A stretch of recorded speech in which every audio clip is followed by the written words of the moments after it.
J'aimerais toujours que Frère Rousse puisse prendre le temps pour nous dire ce que le Seigneur a mis dans son cœur. Nous vous souhaitons à tous la bienvenue dans le nom précieux de notre Seigneur, comme déjà cela a été mentionné dans Ésaïe 55, aussi du verset 14 au verset 21. Nous sommes aussi réunis de presque la moitié du monde entier, de l'Afrique, de l'Europe, de différentes nations, et nous remercions Dieu réellement à chaque fois d'une manière nouvelle pour la grâce et le privilège que nous avons sans être dérangés de pouvoir encore nous réunir pour écouter la sainte et précieuse révélée, donc parole de Dieu révélée, et pas seulement l'écouter, mais réellement la recevoir dans notre cœur pour pouvoir la vivre, pour que Dieu puisse recevoir ce qui lui revient de plein droit, avoir son bon plaisir sur notre vie, et que nous puissions aussi recevoir ce qui nous revient de plein droit. Nous voulons aussi de cet endroit envoyer toutes nos salutations dans le monde entier, aujourd'hui particulièrement à tous ceux qui écoutent en direct, à tous ceux qui maintenant en direct suivent cette réunion par les moyens de l'internet jusqu'à Prague et partout. Nous nous réjouissons de ce que la technique nous vient en aide d'une manière que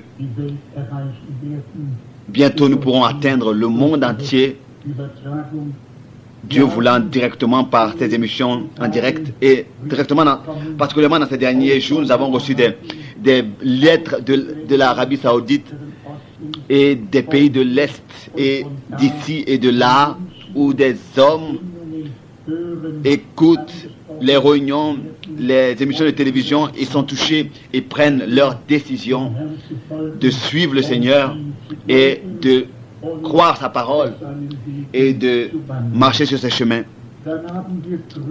Nous avons aussi des salutations de beaucoup de pays et de beaucoup de frères. Hier, mon très vieil ami, Dr Mbillet, m'a appelé. Le fils Jean-Claude, nous le connaissons tous, habite déjà depuis beaucoup d'années à Bruxelles, mais son papa appartient aux premiers qui ont reçu la parole, et ensemble avec l'avocat Chombo ont pris soin à ce que autrefois déjà nous puissions parcourir le Zaïre et aujourd'hui avoir des réunions partout dans le pays là-bas. Aujourd'hui appeler le Congo comme cela est unique dans le pays en comparaison aux autres pays. À d'autres pays, dans un stade, 15 000 personnes étaient réunies et 10 000 et comme ça plusieurs fois, et tout le pays a reçu la parole, a entendu la parole de Dieu par la télévision et par des émissions, de manière que beaucoup ont été atteints. On m'a dit qu'entre 2 jusqu'à 3 millions seulement au Congo, et aussi peut-être en incluant Brazzaville, sont devenus croyants et sont baptisés bibliquement au nom du Seigneur Jésus-Christ. Du Bénin, de Bukavu, de Lavtar, de Lima, de partout, les frères ont voulu nous saluer et nous saluent, et je voudrais aussi ici avoir remis leurs salutations. Nous sommes réellement liés avec beaucoup dans le Seigneur, et l'Église du Dieu vivant n'est pas une organisation, elle n'a pas un siège sur terre, un centre, elle est un organisme vivant, et le siège, le centre est au ciel. Notre Seigneur, comme déjà nous l'avons entendu, bâtit son Église, l'appelle comme déjà cela avait été promis en Abraham, de tous les peuples, les langues et les nations à sortir. Il y a quelques jours seulement d'ici, le frère Paul Schmidt disait Je viens d'envoyer 870 kilos de brochures à Dortmund qui seront donc apportés en Russie. Nous sommes reconnaissants.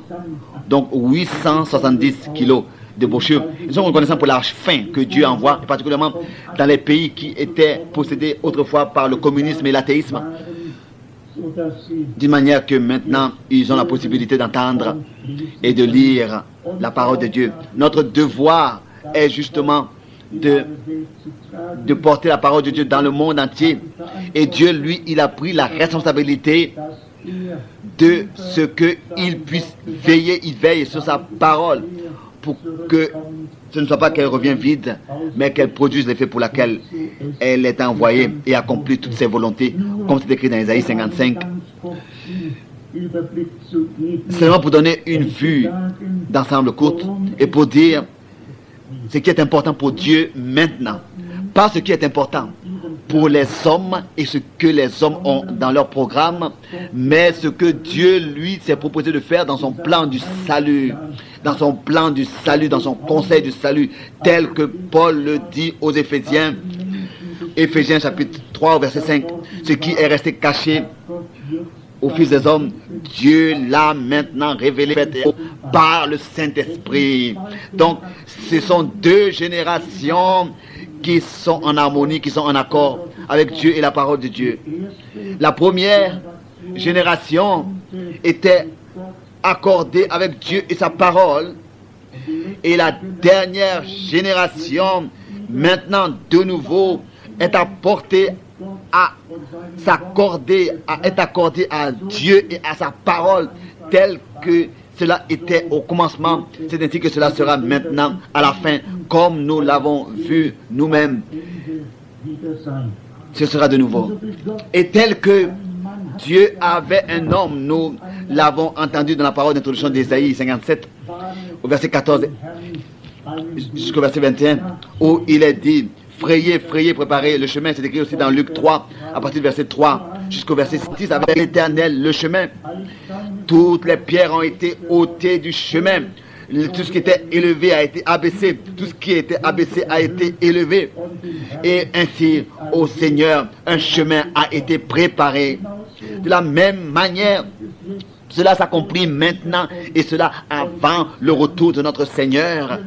Nous ne mettons pas une grande importance sur les noms, mais Dieu a toujours eu des hommes qu'il a utilisés.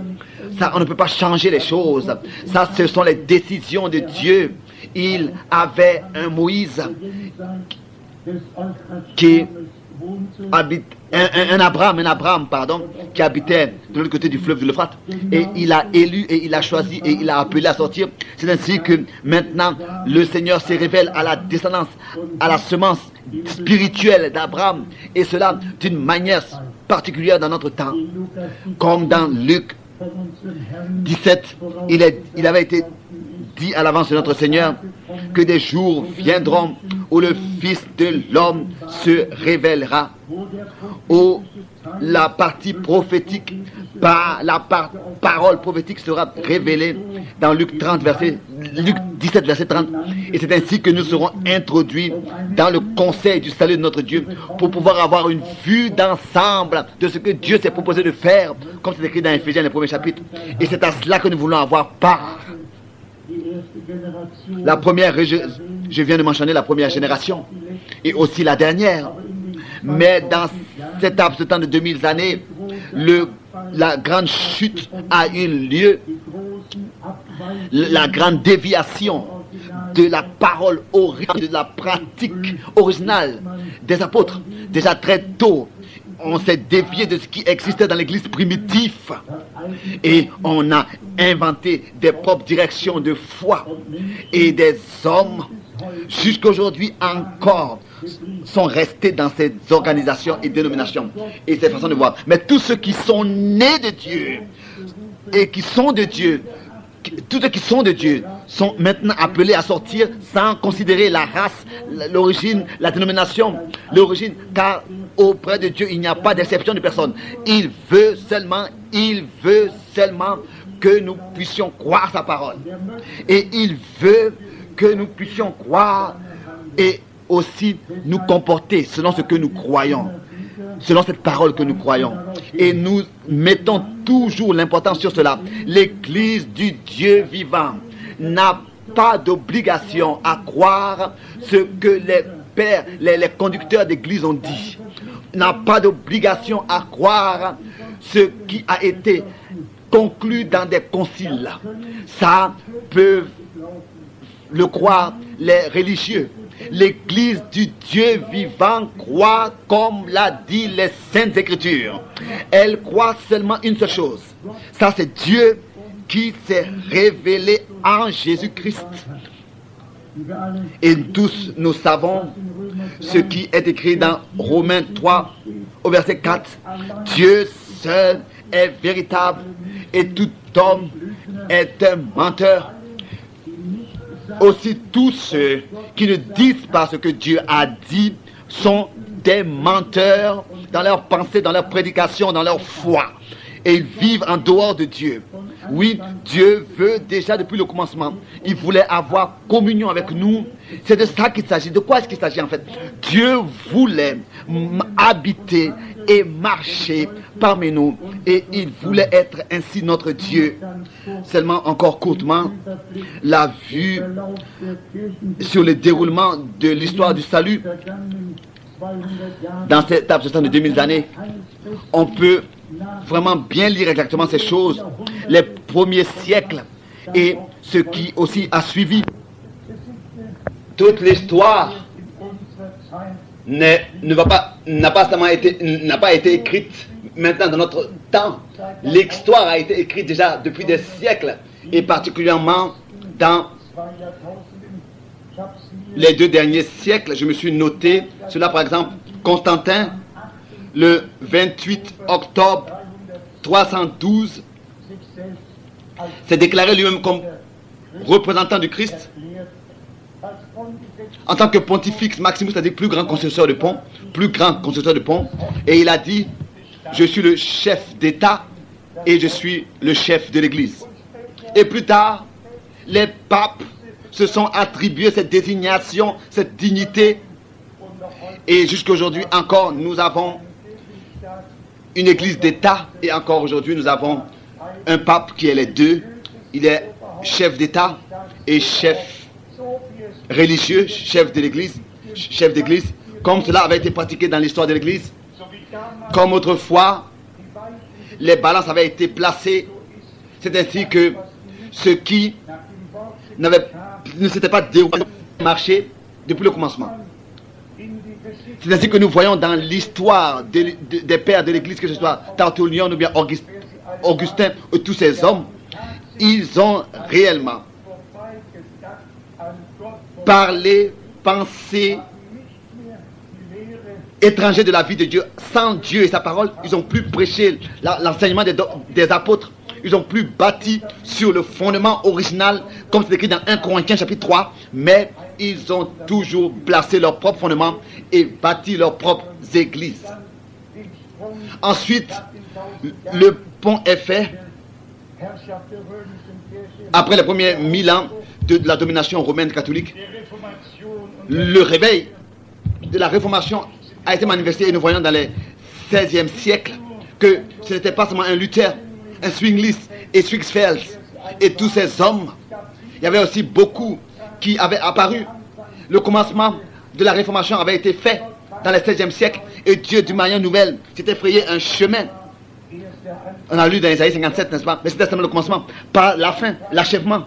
Ensuite, le 18e siècle a apparu, et c'est ainsi que nous voyons des hommes comme Wesley, comme Wycliffe et tous ces hommes qui ont apparu, John Smith, Menosimus et tous ces hommes.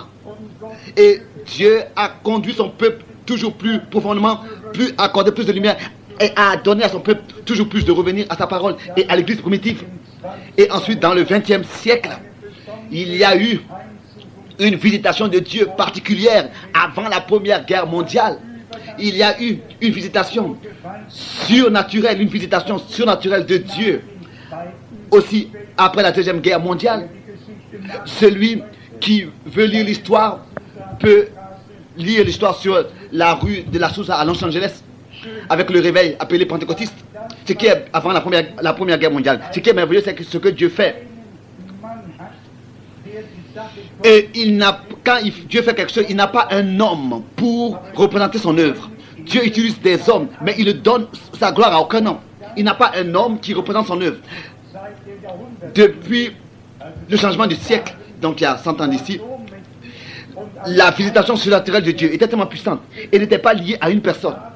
Là où le peuple de Dieu venait se réunir dans la prière, le Seigneur se révélait aussi d'une manière surnaturelle et l'œuvre de Dieu, l'action de Dieu a été manifestée. Ensuite, quand le temps fut accompli, c'est ainsi qu'on doit le dire, après la Deuxième Guerre mondiale, il y eut une œuvre de Dieu tout à fait particulière qui a commencé, pas seulement en général, mais réellement avec un objectif bien précis, un message qui devait être apporté pour que l'Église de Dieu revienne à sa position originale que nous retrouvons dans les Actes des Apôtres. C'est ainsi que nous voyons que Dieu a utilisé Frère Branham, l'a appelé, l'a envoyé, l'a commissionné, l'a mandaté. Aucun homme ne peut le renier, ne peut renier cela. Cela n'a pas eu lieu dans un coin comme ça caché. Cela a eu lieu dans tout le public, aux yeux de tous. Et bien aimés frères et sœurs, quand nous regardons en arrière, nous n'étions pas là alors que Paul avait entrepris son voyage. Nous n'étions pas là alors que Jean avait effectué son ministère, Jean-Baptiste. Mais nous avons aujourd'hui part à ce que Dieu réellement, en accord avec sa promesse, fait. Voici, je vous envoie le prophète Élie. Et si ensuite, à cela, nous prenons Romains 11, le verset 3, nous constatons, n'est-ce pas, que Paul ici dit que tel que autrefois, Dieu encore maintenant a un reste, car ce ne sont pas tous qui vont ou bien qui ont prosterné leurs genoux devant Baal. Il y a un troupeau des élus qui ne va pas jusqu'à des millions, non. Bien sûr, dans tout l'âge du salut, dans l'enseignement, ce sera beaucoup. C'est un troupeau qu'on ne peut pas compter si nous regardons dans tous les âges. Mais autrefois, le Seigneur avait dit à Élie, je me suis conservé 7000 personnes. Et ça, c'était le troupeau des élus, la partie élue que Dieu avait déterminée. 7000 a accepté le ministère qu'il l'avait accordé à l'époque et a écouté le message qu'il avait à transmettre et à apporter au peuple de Dieu. C'est la même chose encore aujourd'hui, comme c'est écrit dans Romains 11, versets 3 et 4.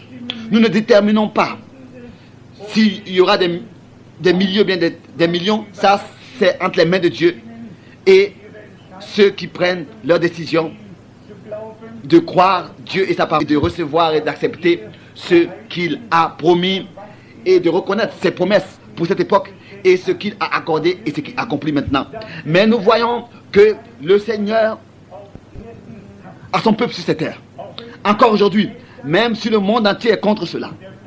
Et le diable, d'une manière particulière.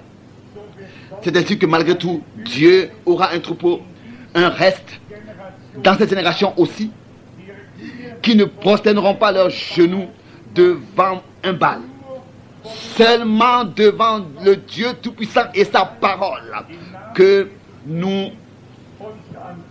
à qui nous apportons seule notre adoration en esprit et en vérité au nom du Seigneur Jésus-Christ.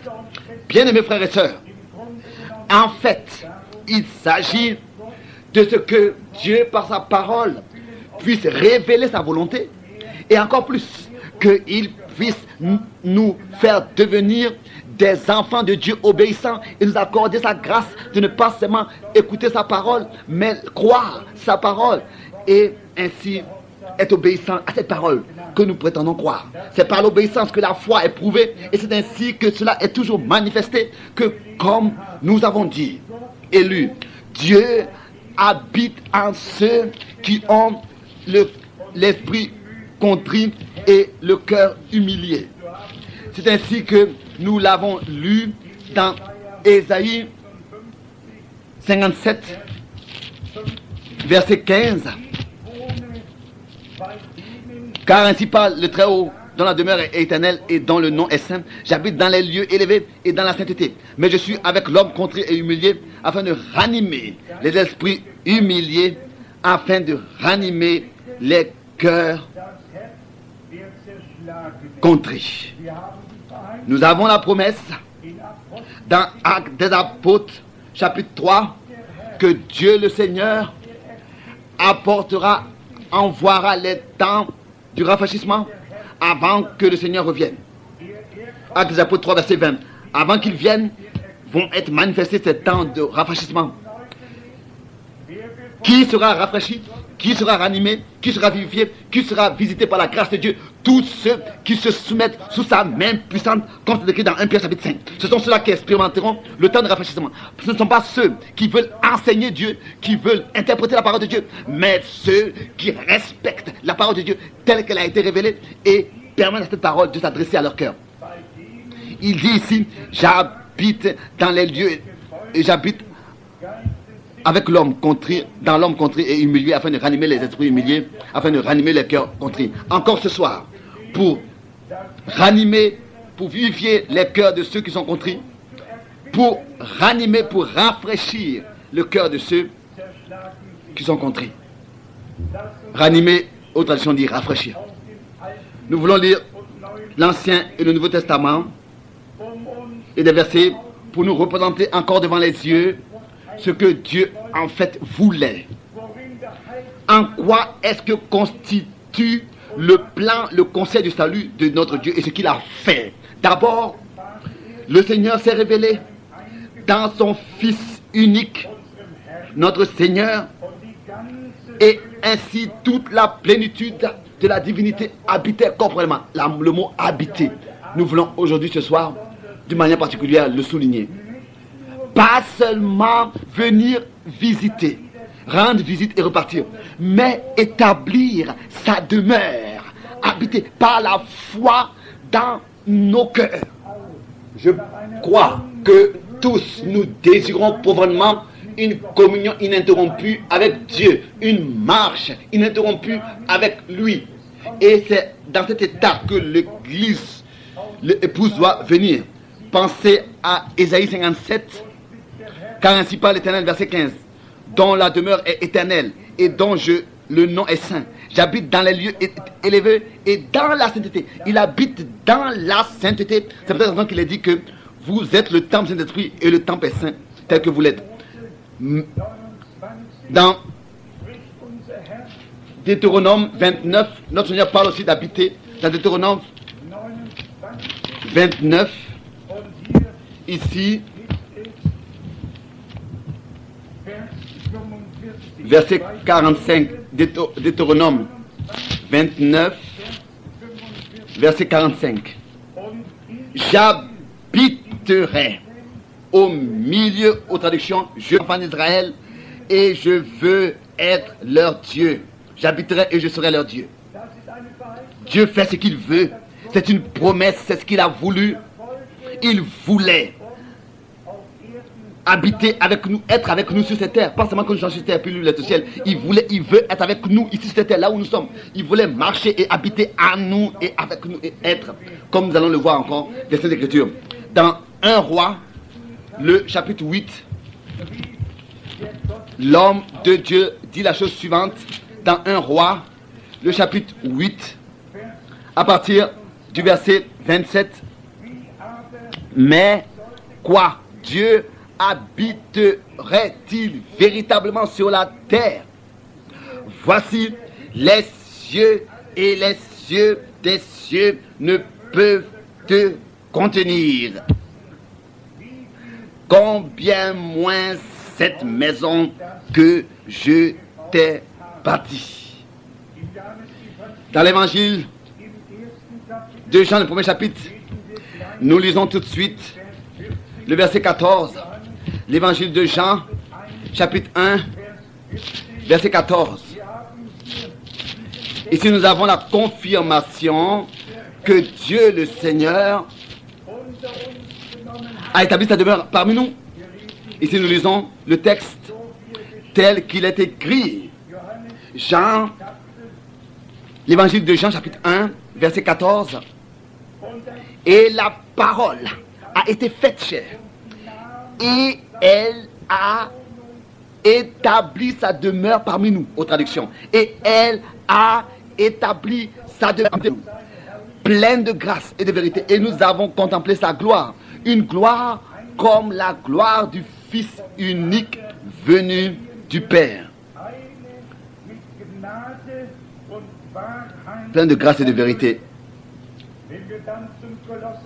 Rempli de grâce et de vérité. Si nous allons encore dans Colossiens, nous voyons Colossiens chapitre 2, nous voyons que d'abord toute la plénitude de la divinité, toute la plénitude de la divinité habitait d'abord en Christ et ensuite dans l'Église. Colossiens chapitre 2, car il est dit que nous possédons en lui toute cette plénitude. Colossiens chapitre 2,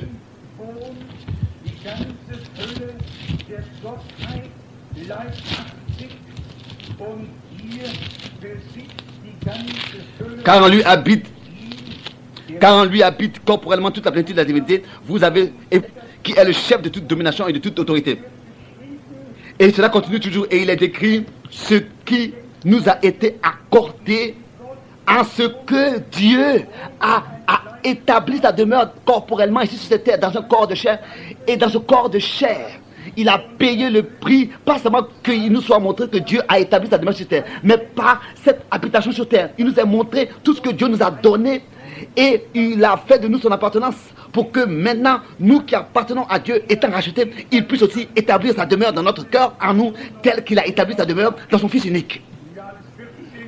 Ici dans Jean 14, au verset 10, il est écrit que le Père qui habite en moi, c'est lui qui fait ses œuvres.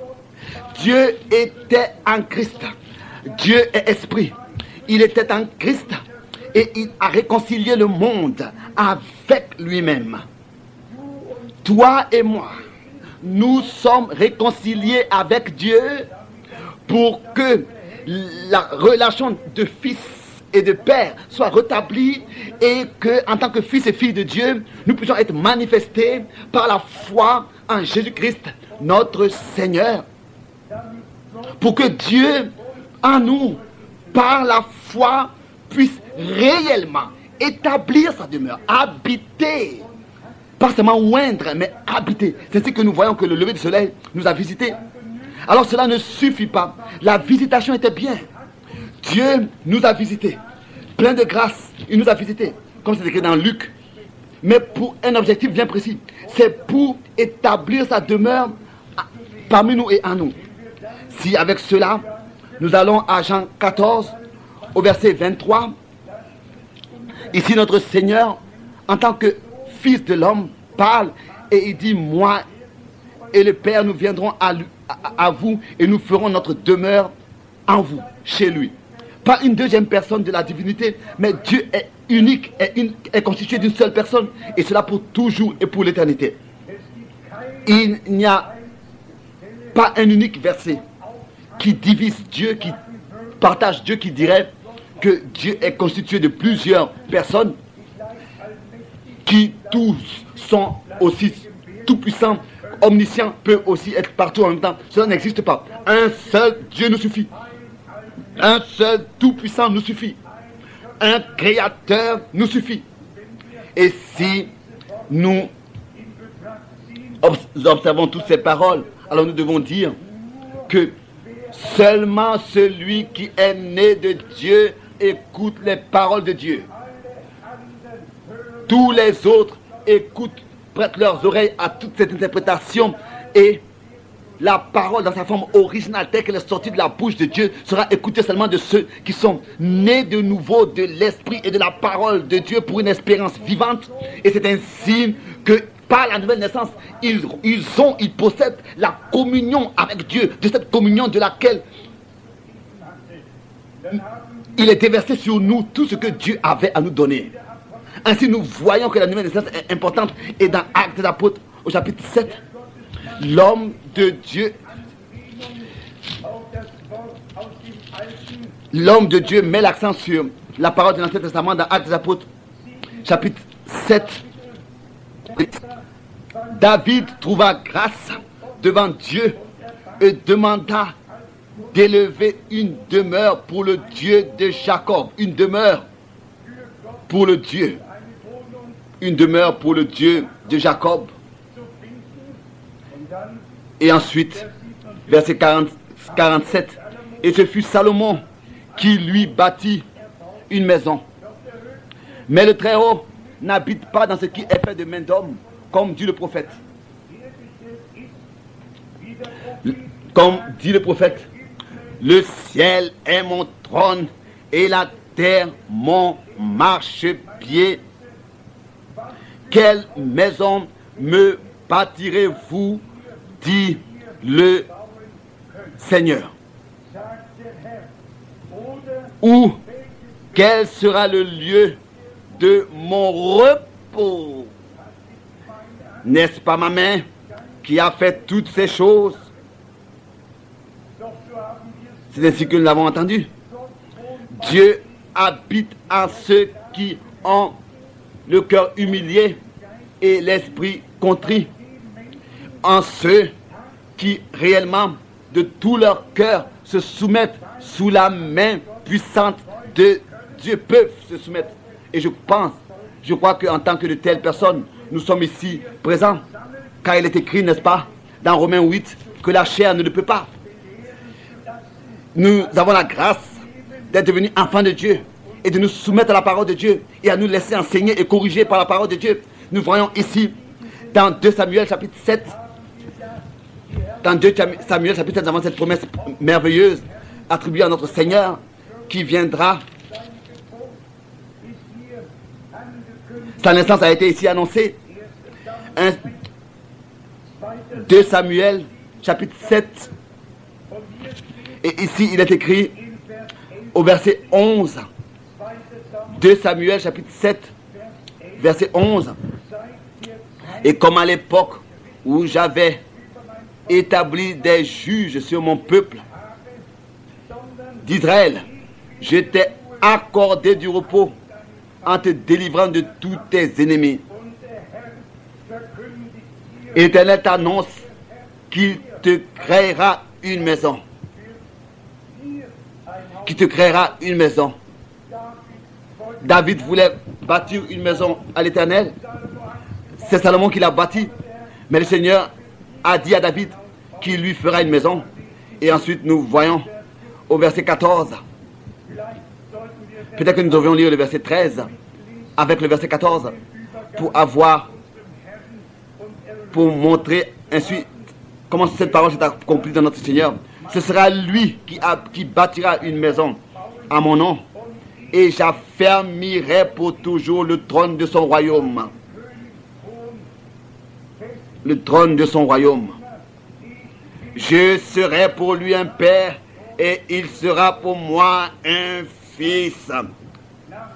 Cela est à lire dans Hébreux, le premier chapitre, même dans le psaume 89 aussi. Mais dans Hébreux 1 au verset 5, ainsi nous voyons que les prophéties de l'Ancien Testament concernant le fils de David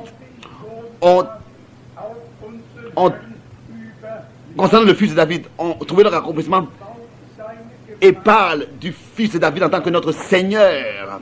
Et il bâtit son église, et son église c'est sa demeure, c'est sa demeure. Son église c'est sa demeure. Cela est à lire dans 1 Timothée chapitre 3 au verset 15. 1 Timothée chapitre 3 au verset 15. Mais si je tarde, tu sauras comment il faut se conduire dans la maison de Dieu, qui est l'église du Dieu vivant, la colonne et l'appui de la vérité, et l'appui de la vérité. Nous sommes réellement déterminé par Dieu d'être en esprit la maison de Dieu. Dieu veut habiter, marcher parmi nous. Il veut être notre Dieu, pas seulement établir sa demeure en Jésus-Christ, son Fils unique, mais établir sa demeure dans tous les fils et les filles de Dieu, comme c'est écrit dans 1 Pierre chapitre 2 et dans Éphésiens chapitre 2, verset 20, qui forment le temple du Seigneur, comme il est écrit, vous êtes le temple du Dieu vivant. Et alors que notre Seigneur marchait sur la terre, il a dit, brisez ce temple et je le rebâtirai en 3 jours. Il parlait de son corps qui était un temple de Dieu. Nous devons être le temple de Dieu. Lui, il parlait ainsi dans Jean, le chapitre 2, à partir du verset 19 jusqu'au verset 22. Brisez ce temple et je le bâtirai, je le rebâtirai en 3 jours.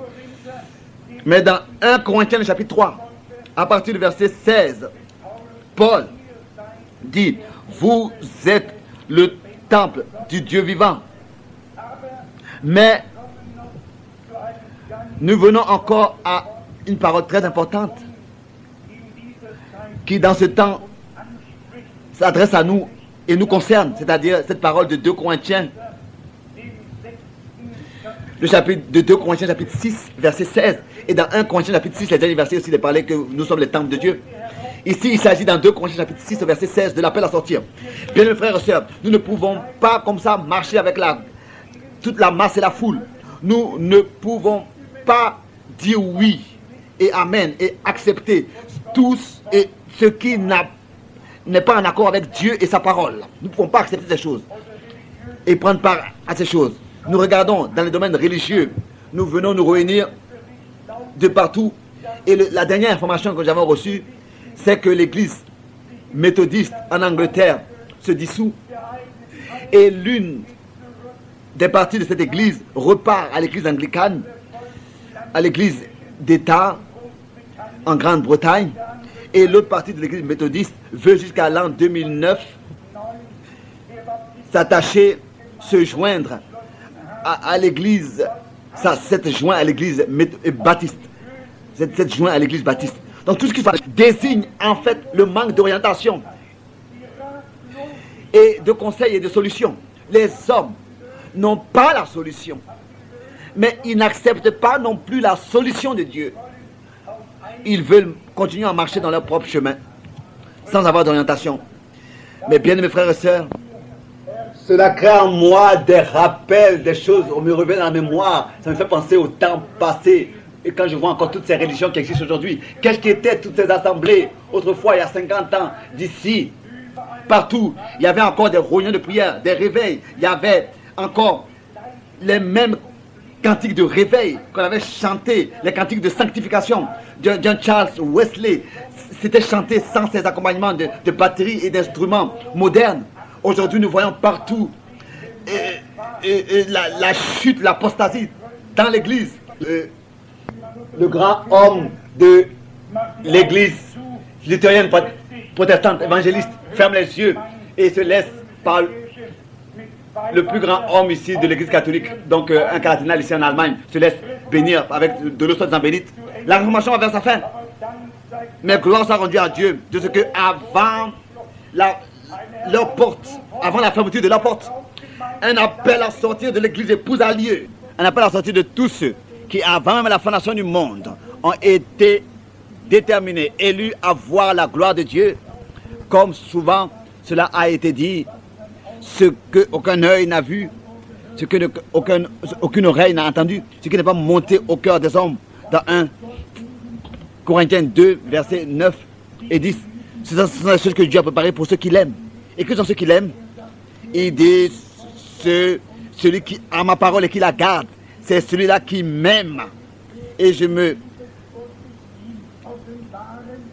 l'aimerai, je me révélerai à lui. L'amour envers Dieu n'est pas consisté en parole, mais dans l'action.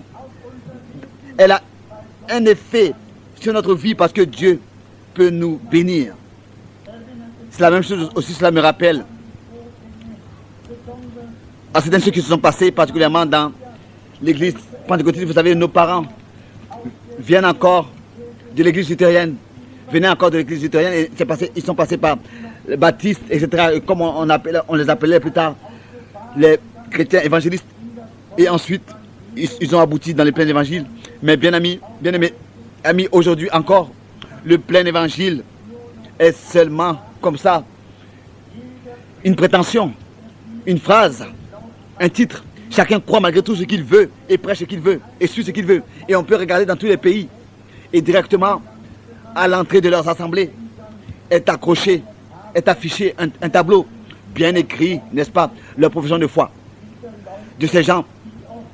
Comme si souvent dans le monde entier, je l'ai lu, ce n'est pas, on ne peut pas ne pas le voir. Quand on rentre, en général, on peut tout de suite le lire. Et tous ont la même profession de foi romaine, catholique, et disent, nous avons le Saint-Esprit. Il est écrit que quand l'Esprit de la vérité viendra, il vous conduira dans toute la vérité. Et la vérité, c'est la parole de Dieu. Et c'est ainsi que par la révélation, nous reconnaissons la vérité et la vérité nous libère, nous rend libres, car c'est ainsi que c'est écrit et c'est ainsi que cela demeure. Bien-aimés frères et sœurs, aussi toute la masse et la foule qui avait expérimenté Frère Branham et son ministère et de cette manière, Dieu personnellement et aussi l'action surnaturelle de Dieu ont pu voir autant que Dieu leur révélait. Et mon ami Hans Heinrich et Hermann m'ont donné comme ça des informations du Vatican des années 1964. Et on ne peut pas estimer ça comme vrai. De voir, quand on lit ces choses, c'est impensable. Il s'appelle David Duplessis dans la photo que les frères m'ont donnée, avec l'exposé, connu dans le monde entier en tant que Mr. Pentecôte.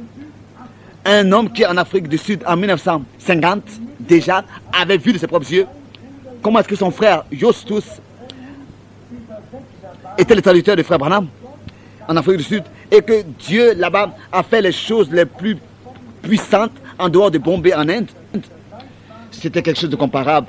Il n'y avait pas quelque chose de comparable comme ça sur terre en dehors de Turban, en dehors de ce qui s'était passé en Inde, à Turban, c'était en Afrique du Sud, des réunions de guérison, des guérisons à l'instant même après avoir prié pour la personne. Et des 100 milliers de personnes ont pris la décision pour le Seigneur et pour se consacrer à lui. Et maintenant arrive, avec cet homme, j'étais avec lui ensemble en 1964, dans le même appartement.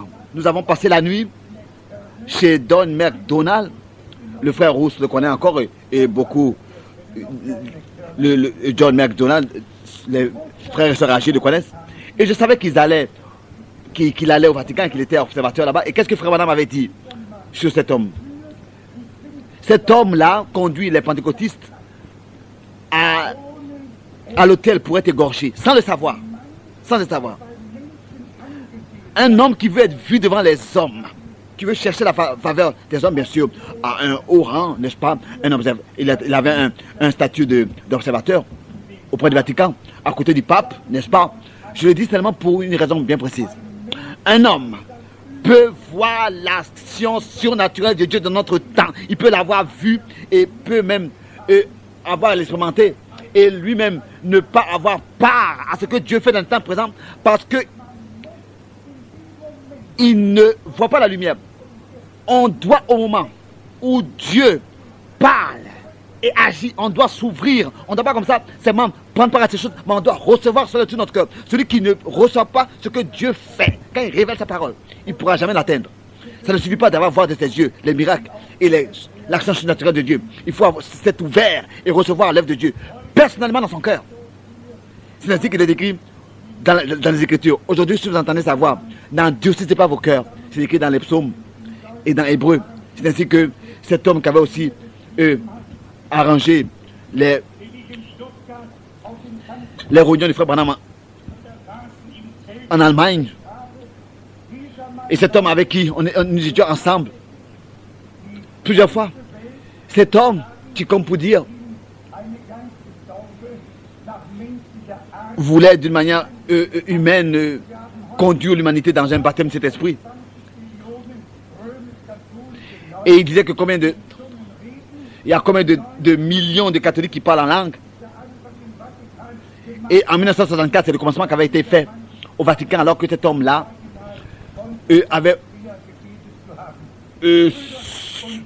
s'était glorifié d'avoir prié pour le cardinal Béat au Vatican. Et il avait été baptisé du Saint-Esprit. Bien, frères et sœurs, je ne suis pas un jeune dans le royaume de Dieu, mais j'ai vu beaucoup de choses durant toutes ces années.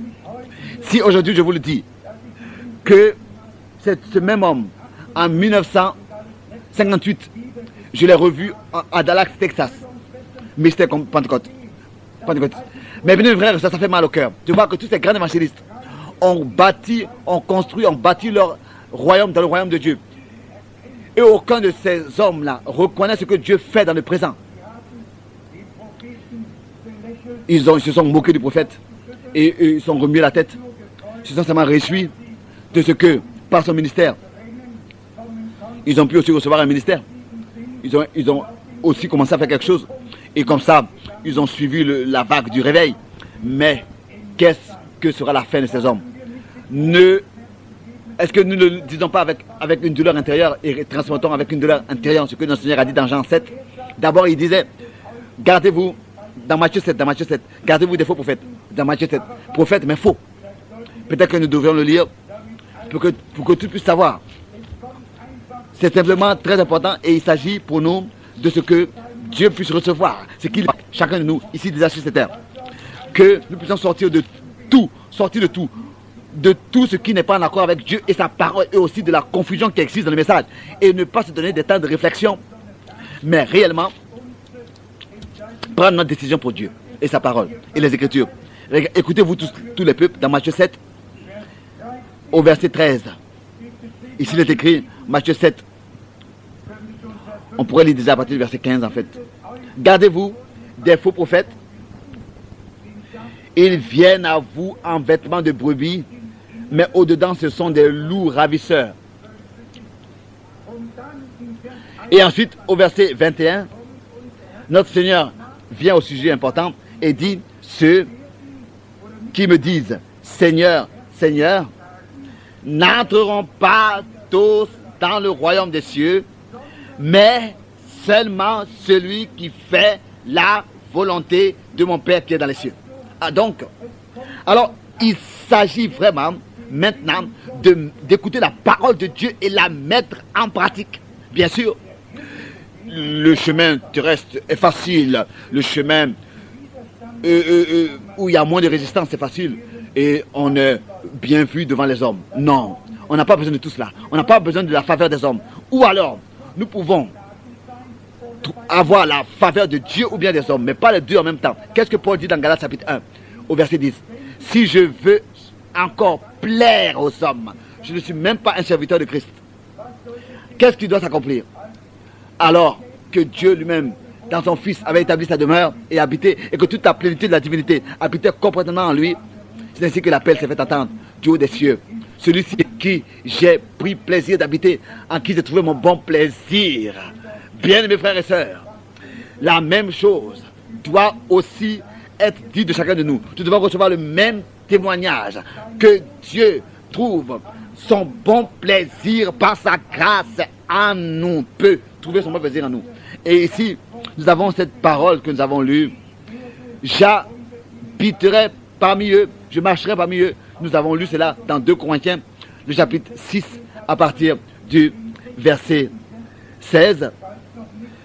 Au cas où nous ne l'avons pas encore fait, faisons-le pour la première fois parce que si nous l'avons déjà fait, ça ne fait rien. Nous le faisons pour la deuxième fois dans 2 Corinthiens, le chapitre 6, au verset 16. Quel rapport y a-t-il entre le temple de Dieu et les idoles? Bien sûr, il n'y a aucun rapport. Ça, c'est clair. Le temple de Dieu n'a aucun rapport avec les idoles. Ensuite, il est écrit, car nous sommes le temple du Dieu vivant, comme Dieu l'a dit. Maintenant arrive. J'habiterai et je marcherai au milieu d'eux. Donc je marcherai et j'habiterai. Habiter et marcher. Vous pouvez aller dans la première lettre, dans Apocalypse chapitre 2, au premier verset. Là, il est parlé de notre Seigneur en tant que celui qui marche parmi les 7 chandeliers d'or. Apocalypse chapitre 2, verset 1. L'Église, en tant que le chandelier en or. Nous voulons lire cela. Apocalypse chapitre 2, à partir du verset 1. Écrit à l'ange de l'église d'Éphèse. Voici ce que dit, aux traductions. Ainsi qui d'étoile dans sa main droite, celui qui marche au milieu des 7 chandeliers d'or. Il voulait habiter parmi nous et marcher parmi nous. Et ce chandelier, nous l'avons vu. Les chandeliers sont les 7 églises. Et ici, nous l'avons ici dans le contexte adéquat. En tant que fils de l'homme, marche et habite parmi les 7 chandeliers d'or qui sont l'église. Et sa parole, pour qu'elle soit révélée dans l'église, et ainsi pour que nous puissions être conduits dans les pensées secrètes de Dieu et nous révéler des choses qui sont cachées pour les autres. Car ils ne le croiraient pas si on leur disait. Ils ne l'accepteraient pas. C'est pour ça qu'elle demeure cachée. Nous voulons réussir de quoi il s'agit et ce qui est important pour nous. Depuis la Réformation, Dieu a donné des réformations, des réveils l'un après l'autre. La Réformation ne signifie pas encore le rétablissement de toutes choses, mais nous vivons à la fin de la visitation merveilleuse de Dieu dans notre temps, avec la promesse du plein rétablissement, de la pleine restauration et restitution de tout ce qui avait été perdu de l'Église primitive, pour que Dieu puisse réellement trouver une Église biblique, une Église qui vraiment prête l'oreille seulement à ce que lui, il dit par sa parole. Car le ministère qu'il a donné, une Église qui accepte le ministère qu'il a donné. Et j'espère que le monde entier l'écoute et que les frères dans le ministère, dans tous les pays comprennent comment est-ce que nous estimons très haut le ministère de Frère Branham. Parce que c'était un ministère promis dans la Bible et donné de Dieu et confirmé par Dieu. Mais de prêcher un homme, ça nous ne le ferons jamais. Nous prêcherons seulement Jésus-Christ en tant que Seigneur, Sauveur, Roi, en tant qu'époux. Tout le reste, ce sont seulement ses serviteurs. Peut-être une parole. Tous les autres sont seulement ses serviteurs. Peut-être une parole aux frères qui se font des pensées sur les 7 tonnerres et sur le 7e sceau. Remettez tout cela entre les mains de Dieu. Dieu, lui, il sait quand est-ce qu'il a à faire quoi. Que chacun puisse faire attention à ce qu'il soit prêt pour prendre part à la dernière manifestation de la puissance de Dieu, être dans la position juste pour la recevoir. Pas ici des spéculations, mais il s'agit de ce que Dieu nous a accordé dans la réalité. Nous avons réellement ici utilisé le temps. Et dans les dernières semaines, particulièrement, nous avons lu le 7e sceau, n'est-ce pas? Partout, j'ai lu le 7e sceau, j'ai souligné partout. Et tout ce que Frère Branham disait, aussi en relation, que ce soit Apocalypse 7, que ce soit les 7 tonnerres, que ce soit le 7e sceau, et Apocalypse 10, verset 7, et tout cela. À la fin, on doit vraiment dire que le temps n'était pas encore arrivé pour que cela soit révélé. Et quand on regarde les choses et on lit les autres sceaux, comment est-ce que d'une manière claire, le premier sceau a été exprimé et comment est-ce que le premier chevalier a été éclairci et montré. Comment est-ce que le deuxième chevalier, l'antichrist, d'une manière très pieuse, a commencé et ensuite toujours à changer sa position et sa phase et sa couleur et sa nature et à continuer comme ça dans ces 4 étapes son parcours. Nous ne pouvons pas rentrer ici dans les détails des choses. Et ensuite, le 5e sceau apparaît. Nous voyons ici les âmes qui sont sous l'autel. Et Frère Branham dit, ce ne sont pas les croyants de l'église la nouvelle alliance, mais cela concerne les Juifs qui, à cause de leur témoignage, ont été mis à mort, en incluant ce qui s'est passé aussi sous Eichmann et Hitler. Et ensuite, il donne une parole clé, car ici, ces hommes ont invoqué la vengeance. Les croyants de la nouvelle alliance n'invoquent pas la vengeance. Ils disent, Père, pardonne-les, car ils ne savent pas ce qu'ils font. Mais ça a été révélé, le premier, le deuxième, le troisième, le quatrième saut, et ensuite le cinquième saut, et aussi le sixième saut, que c'est déjà dans le jour du Seigneur, dans la grande tribulation, cela tombe dans la grande tribulation, le sixième saut, où alors les 7 anges de trompette vont faire entendre leur voix. Oh, celui qui lit les sceaux sans une opinion déjà bien formée, ils peuvent suivre les traces et se réjouir. Mais celui qui a un objectif, qui a un exprès de bâtir une propre doctrine construite seulement sur des citations de Frère Branham, que cela soit dit aujourd'hui, cela n'est pas permis. On n'a pas le droit de mettre dans la bouche d'un homme de Dieu ce qu'il n'a pas dit. Et on n'a pas le droit de sortir du contexte ce que l'homme de Dieu a dit, mais il faut que cela reste dans le contexte dans lequel cela a sa place et a été dit. Tout dans le contexte juste. Bien-aimés frères et sœurs, nous sommes simplement reconnaissants à Dieu de ce que maintenant nous avons la grâce de vivre et que maintenant tout, vraiment tout est révélé, tout ce que nous devons savoir pour que nous puissions recevoir l'avertissement et prendre une décision devant Dieu et pouvoir sortir de tout ce qui ne vient pas de lui. Pas seulement sortir de la confusion religieuse en général, mais aussi sortir de la confusion qui existe à l'intérieur du message. Ça, c'est nécessaire. Le peuple de Dieu, il est écrit dans Joël, ne sera pas de la confusion et doit être sanctifié dans la parole de la vérité. Tout le reste, on les laisse aux autres. Laissez-moi vous dire cela clairement. Des hommes qui ont des pensées folles, comme Paul l'a dit autrefois, il l'a écrit dans Actes des Apôtres, on peut pas leur expliquer, on ne peut pas leur apporter un enseignement. Ils vont toujours mal comprendre, car ils vont vouloir toujours avoir raison et vouloir que leurs opinions aient le dernier mot. Non, non. Avec nous, ce n'est pas le cas, que Dieu soit loué. Nous n'avons même pas d'opinion et d'opinion. Nous ne nous représentons pas nous-mêmes. Nous ne représentons pas notre enseignement ou bien notre doctrine. Nous représentons Dieu et sa parole. Et Dieu lui-même prend soin que il demeure son propre interprète. À quoi est-ce que devrait servir toutes ces interprétations? Si Dieu seulement a pris la responsabilité pour sa parole originale et pour aucune de toutes ces interprétations.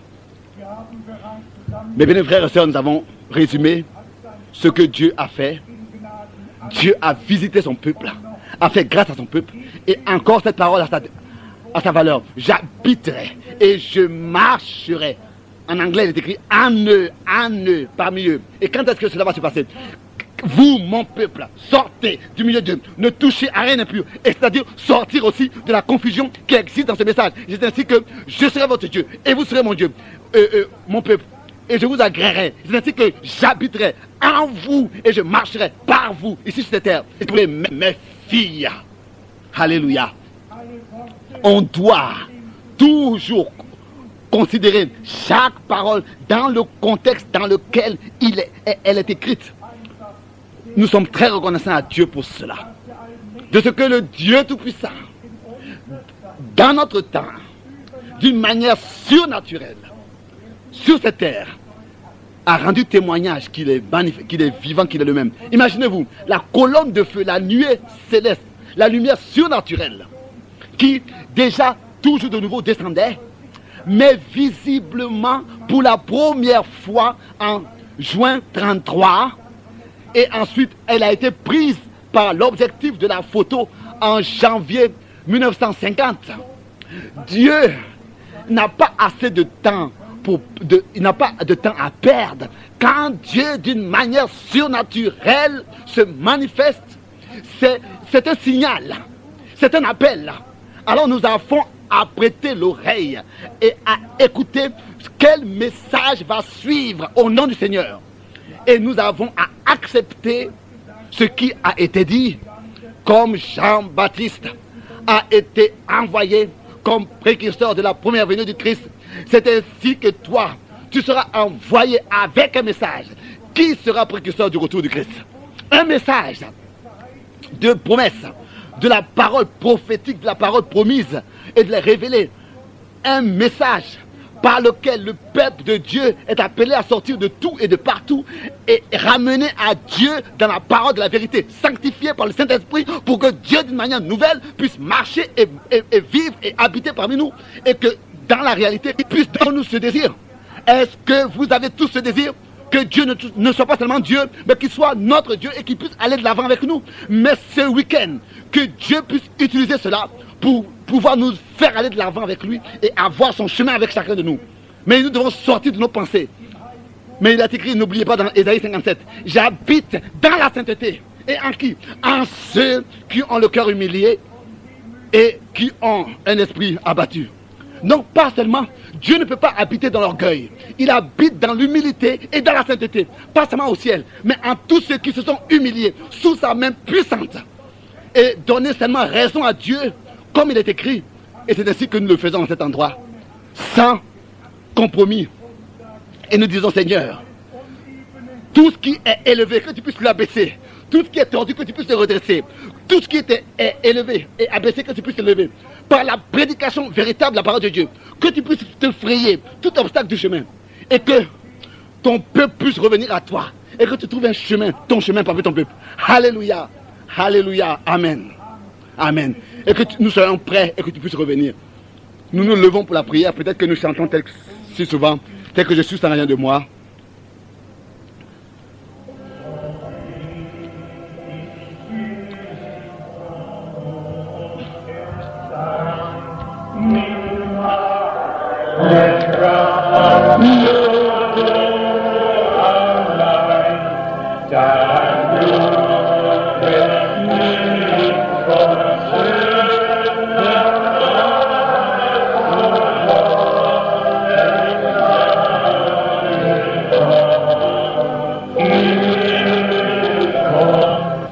Lasst uns die Häupter neigen. Courbons les têtes. Et encore maintenant, nous voulons donner l'appel, c'est-à-dire adresser à tous ceux qui n'ont pas encore reçu la révélation par l'Esprit de Dieu sur la parole de la promesse, sur tout ce que Dieu a promis à l'Église. Pour tous ceux qui ne reconnaissent pas ce qu'il fait dans notre temps, et cela toujours en accord avec sa parole. Ou bien, en général, tous ceux qui n'ont pas encore consacré leur vie au Seigneur. Bien-aimés frères et sœurs, vous ne devriez pas laisser passer une occasion sans prendre la décision nécessaire. Comme auparavant déjà cela a été dit, la parole du Seigneur, encore une fois, dans cette forme directe, s'adressera encore à nous et touchera notre cœur, et que le Seigneur vraiment nous appelle. C'est peut-être que cela peut avoir encore lieu, mais on ne peut pas le garantir. C'est ainsi que toujours de nouveau, nous disons aujourd'hui, si vous entendez sa voix,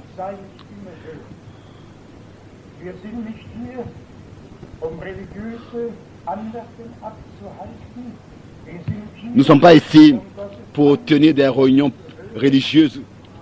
Nous ne venons pas par habitude, mais nous venons pour être apportés en accord avec sa parole, pour que l'obéissance de la foi parmi le peuple de Dieu soit actionnée, comme c'est écrit dans Romains, le premier chapitre, et aussi dans Romains, le chapitre 16, et que tous nous puissions arriver à la connaissance du Fils de Dieu et à l'unité de la foi. Aujourd'hui encore, le Seigneur, le ressuscité, marche parmi les 7 angélus d'or. Il marche parmi nous, il veut habiter, il veut marcher, il veut se manifester. Le monde ne me verra plus, mais vous me verrez. Et je me révélerai à vous. Bien-aimé Seigneur, que tu puisses le faire maintenant. Que tu puisses le faire maintenant. Que tu puisses te manifester dans ta puissance de la résurrection. Alléluia. Pendant que nous gardons les têtes courbées, fermons les yeux et ouvrons les cœurs, je voudrais demander combien veut clair comme le soleil voir ce que Dieu a promis et ce qu'il fait et aussi l'expérimenter. Laissez-moi voir les mains. Il y en a quelques-uns, bien sûr, tous. Qu'est-ce que nous devrions dire à cela? Avons-nous encore quelques-uns ici qui voudraient consacrer leur vie au Seigneur? L'agneau de Dieu mourut sur la croix à Golgotha. C'est ainsi qu'à travers son accomplissement, Dieu était en Christ et a réconcilié le monde avec lui-même. Pensez à Apocalypse 5, quand le livre scellé 7 fois a été prié et ouvert. Jean a vu l'agneau. L'agneau, comme s'il viendrait d'être immolé à l'instant même. Et l'agneau veut dire toujours rédemption, salut. En tant qu'agneau, c'est notre Seigneur, notre Rédempteur, notre Sauveur. En tant que lion de la tribu de Juda, il est roi des rois et seigneur des seigneurs. Toutes choses ont leur place dans le royaume de Dieu et que tous puissent trouver leur place et que tout puisse trouver sa place parmi nous et trouver sa place dans notre vie pour que le Seigneur puisse recevoir ce qui lui revient de plein droit. Nous ne nous imaginons pas les choses. Nous sommes ceux que Dieu appelle maintenant, que Dieu a appelé maintenant, à qui il s'est révélé et qui sont sortis de toute la confusion qui existe dans les églises et dans les religions et aussi dans ce message. Et c'est ainsi qu'il nous a ramené à mettre sa parole en pratique, à ne pas seulement l'écouter, parce que c'est dans la pratique de sa parole que nous avons écouté que l'amour est manifesté envers Dieu. Nous voulons chanter encore ce cantique dans la prière.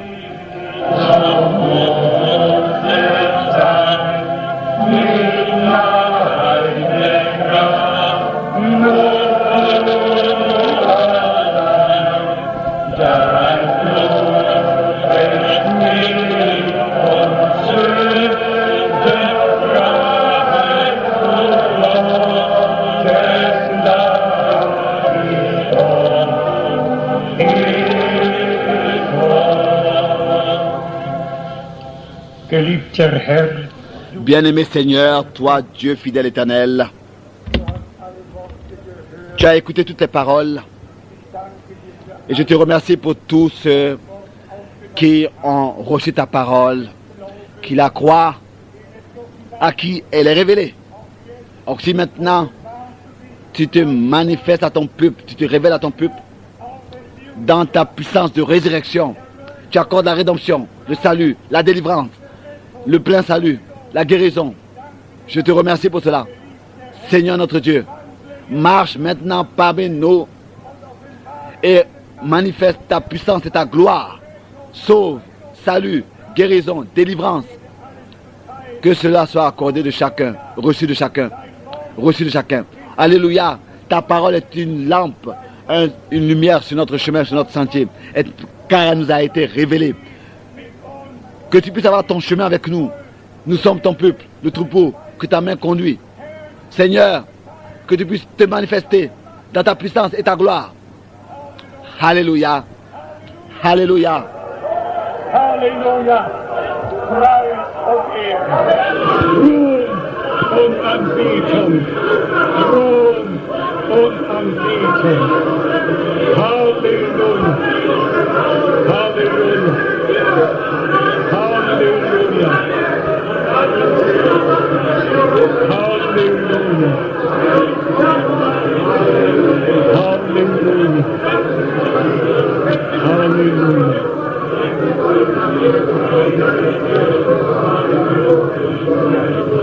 Singen wir gemeinsam noch, glaube nur, glaube nur, glaube. Chantons encore, crois seulement, croyez et recevez.